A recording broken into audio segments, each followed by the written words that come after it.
Hello again, Millstone. I wanted to make another point because now that we're kind of getting into some of the meat and potatoes of all this, one thing that really bothered me about what Christine Reese said is she said that we can't do anything about the mandates that once Trenton hands down a mandate, there's nothing we could do about it. The only thing that we could do is change the mandates that Trenton hands down to us.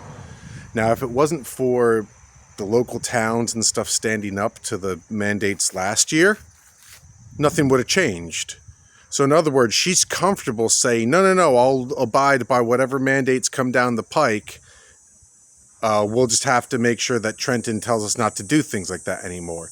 Now, that's the exact wrong approach. And she said that in her interview with the BOE candidate. So this isn't coming from me. Go watch the video and watch what she had to say. She said there's nothing that we can do about the mandates Trenton hands down besides making sure that Trenton hands down better mandates. So what can you say for that side that they say that that this is not a political position, the BOE, yet really what are they saying? They're saying that at the very least you could say that they are authoritarian because they are going to listen to the mandates even if they personally think that it's a bad mandate.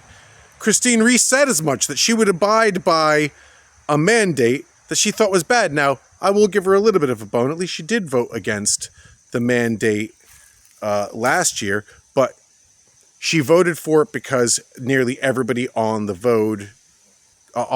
board decided to vote against implementing the mandate. They all voted to abolish it. So she thankfully joined the right side, but only because it would have been a very unpopular position for her not to. So now she goes again and she's saying how if Trenton hands down a bad mandate, the place to fight it isn't here in town. The place to fight it is in Trenton. I'm sorry, I don't agree with that, because if we had taken that approach last time, something would have been forced on us that really the people in town didn't want. So it concerns me that anybody would join her in a campaign. You've hooked your horse or your wagon to a horse that we already know is really not the direction that this town needs or is heading in. So you're on the wrong side. If you are for those other people, then you really are on the wrong side. Anyway, God bless Millstone.